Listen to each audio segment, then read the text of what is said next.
Welcome to a lesson on articles. Let's go through a few exercises and see if we can understand how these guys work, because they are really tricky. They're not easy to teach at all, and they're not easy to use correctly all the time. So let's have a look at number one. Is it a, an, the, or no article? Yeah. Audience clapped and cheered. Well, audience is a countable noun, and I really want to emphasize that if you know whether a noun is countable or uncountable, it really helps you with articles. Now, if it's a countable noun, it must have an article before it, provided that it's singular, and this is a singular countable noun. So we know it's going to be an or the. It must be an, because we don't say a and then vowel sound, or audience. So it must be an audience or the audience. Now, if we say an audience, it sounds as though there are several audiences present. Yeah, and I don't know about you guys, but it seems to me that in the theatre or in the cinema, there is always only one audience present per screen. Yeah. And for this reason, we say the audience clapped and cheered.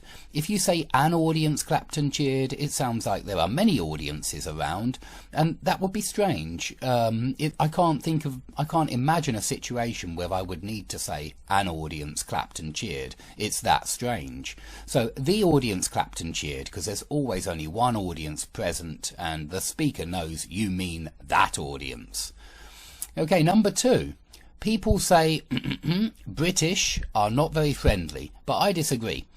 Okay, British is an adjective, but here it's being used as a collective noun, okay, and in the plural sense, which is why we have a plural verb, are, but it's being used to describe a group of people.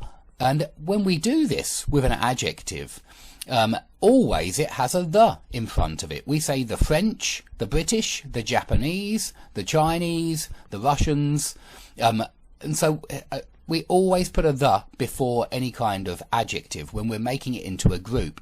And it doesn't have to be a nationality. You always say the rich, the poor, the unemployed, yeah, the poor, the meek, the humble. I can think of lots of examples where we have the plus adjective and it refers to a group of people. Yeah, the homeless. So bear that in mind, because it crops up quite a lot. Okay, number three. If we do not protect nature, our environment will get worse and worse. Now, what kind of noun do we have here? It's not an adjective like British, although I do agree this adjective is functioning as a noun in this sentence, by the way. The British is functioning as a noun. But here we have a typical noun, nature.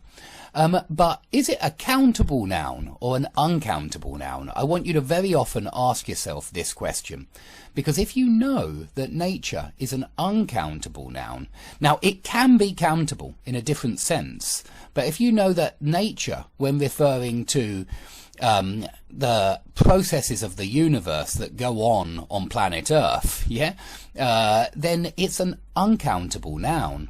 A little bit like the way God is an uncountable noun when we talk about it in a religious sense. When we talk about him in a religious sense, God is usually uncountable. But the word God can be countable. When you talk about a God and a number of gods and goddesses, it's certainly countable.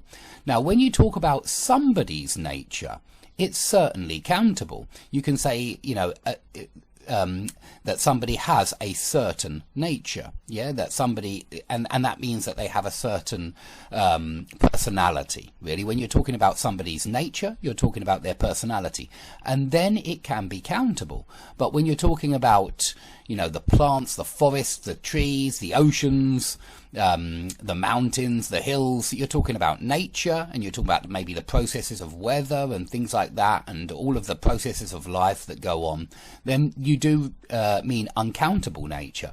And that's why this word doesn't have an article. We're not being specific, we're not specifying what type of nature. We mean it in a general sense.